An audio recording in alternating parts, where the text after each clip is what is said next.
नहमदुहु व नुसल्ली अला रसूलिहिल करीम अम्मा बाद।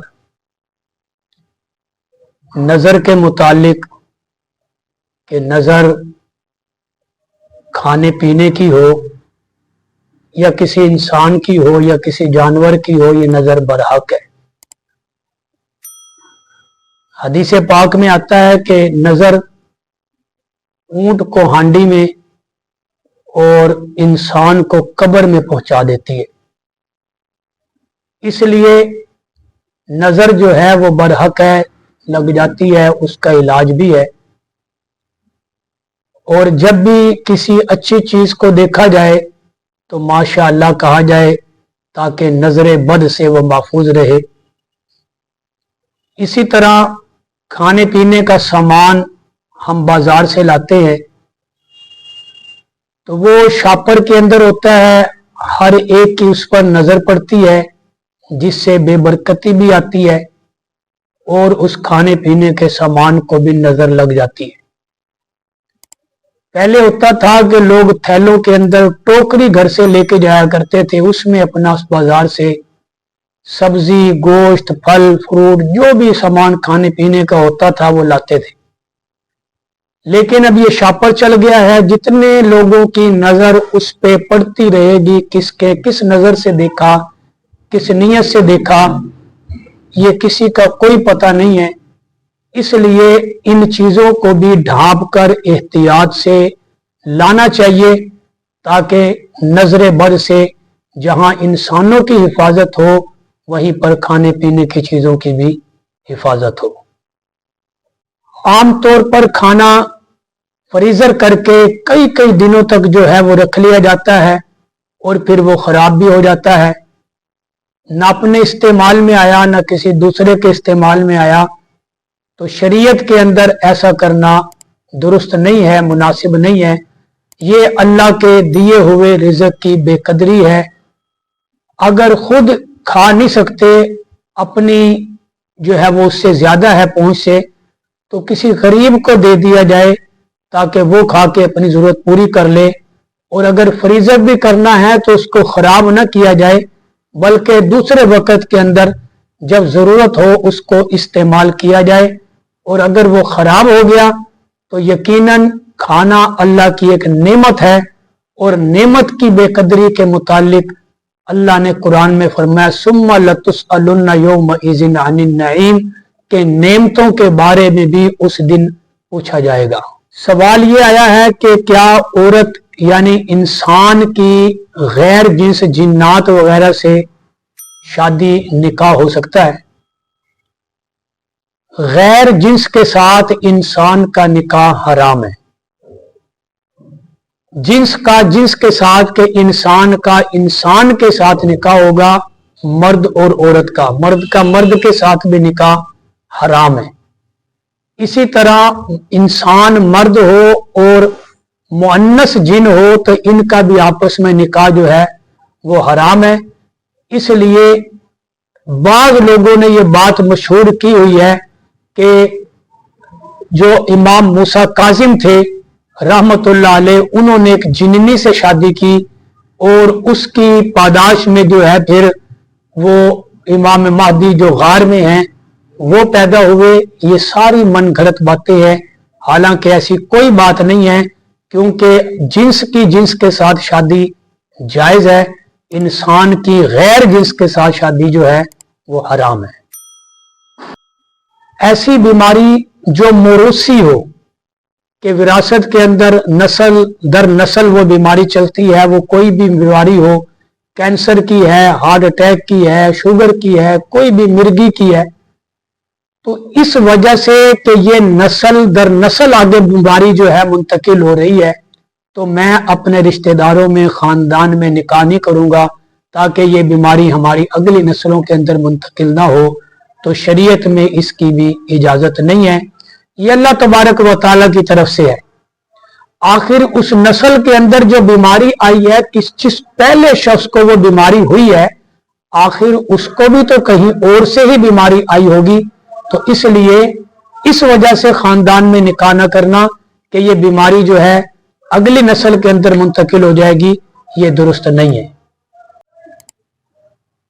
उम्र बदल कि किसी की तरफ से अगर कोई उम्रा करना चाहे तो उसका तरीका क्या होगा।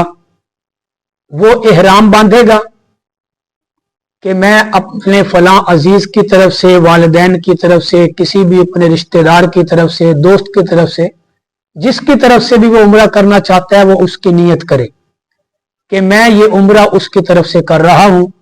वो इहराम बांधेगा मिकात पे मस्जिद आयशा से, वहां से इहराम बांध करके वो तवाफ करेगा और तवाफ मुकम्मल करने के बाद जब उम्रा उसका मुकम्मल होगा तो वो सर मुंडवाएगा और वही तमाम आमाल जो उम्रे में होते हैं वो उसकी तरफ से करेगा जिसके लिए ये उम्र बदल कर रहा है। अब सवाब उसको मिल जाएगा उम्रे का जिसकी तरफ से उसने उम्रा किया है। इस्लाम दीन, अल्लाह, रसूल, नबी या किसी भी दीनी मामले के अंदर कोई गलत वसवसा जहन में, दिल में बार बार आ रहा है, शैतान ऐसे वसवसे डाल रहा है जो कुफरिया वसवसे हैं अल्लाह की जात के मुतालिक, नबी करीम सल्लल्लाहु अलैहि वसल्लम के मुतालिक, इसी तरह और किसी दीनी हुक्म के मुतालिक, तो अब ये सिर्फ वसवसे पर शरी कोई हुक्म नहीं है कि उसको वो इस्लाम से निकल जाएगा, क्योंकि वसवसे आदमी के अपने इख्तियार में नहीं होते, ये गैर इख्तियारी होते हैं। जब तक कि वो अपने इख्तियार से, अपनी जुबान से कोई ऐसा लफ्ज अदा न करे जो कुफरिया हो, अल्लाह के मुतालिक हो, नबी के मुतालिक हो, कुरान के मुतालिक हो, जब तक उसका अमल जाहिर नहीं होगा या उसकी जुबान से अल्फाज जाहिर नहीं होंगे, उस वक्त तक सिर्फ वसवसे पर या सोचने पर या ख्याल करने पर शरीयत ने कोई हुक्म नहीं लगाया।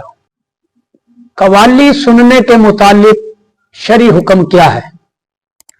कवाली आजकल के हिसाब से जो कवाली है ये शरअन हराम है, क्योंकि इसके अंदर जो अंदाज अपनाया जाता है, जो साजो सामान इसके अंदर इस्तेमाल किया जाता है, शरीयत में उन तमाम चीजों की मुमानियत बयान हुई है, इसलिए कवाली सुनना हराम है। हाँ, अगर कवाली बगैर म्यूजिक के, बगैर ढोलकी के, बगैर ये साजो सामान के अगर सुनी जाए, सिर्फ जैसे नात सुनी जाती है और कवाली के अल्फाज भी सही हो, उसमें कोई शिरकिया लफ्ज ना हो, तो फिर ये कवाली जायज है। लेकिन इस तरह जैसे आजकल मुरव्वजा तरीका है कवाली का, ये बिल्कुल हराम है। अल्लाह के अलावा किसी और की कसम खाना कैसा है। अल्लाह के अलावा किसी और की अगर कसम खाई तो ये कसम मुनाकिद नहीं होगी। जैसे आम तौर पर कह देते हैं कि मुझे मेरी माँ की कसम, मुझे मेरे बच्चों की कसम, मुझे फलां की कसम, ये कसम मुनक्किद नहीं होगी। लेकिन शरी हुक्म इसके मुतालिक ये है, हदीस पाक है, आपने फरमाया मन हलफा, जिसने कसम उठाई गैरुल्लाह की, फकद अशरका, उसने शिरक किया। तो गैरुल्लाह की कसम उठाना शिरक है। कसम या अल्लाह की उठाई जाएगी या कुरान की। कुरान क्योंकि अल्लाह का कलाम है और अल्लाह का कलाम होने की वजह से कुरान की कसम उठाई जा सकती है। इन दो के अलावा किसी और की कसम उठाना शिरक है। निकाह हुआ लेकिन रुखसती नहीं हुई और तलाक हो गई, अब इद्दत के मुतालिक शरी हुक्म क्या है। जब निकाह हुआ, अगर तो अज़दवाजी ताल्लुक कायम नहीं हुआ लेकिन खलवत सहीहा हासिल हो गई, यानी मियाँ बीवी आपस में ऐसे जुदा यानी अलग हुए, खलवत में आए कि अगर वह अज़दवाजी ताल्लुक कायम करना चाहते तो कर सकते थे लेकिन नहीं हो सका। खलवत सहीहा जब हासिल हो गई, चाहे अज़दवाजी ताल्लुक उनका आपस में कायम हुआ या नहीं हुआ, इस खलवत सहीहा के कायम होने की वजह से अब तलाक हो गई, तो इद्दत जो है वो पूरी उस बेवा को, उस मुतल्लका को वो करनी पड़ेगी।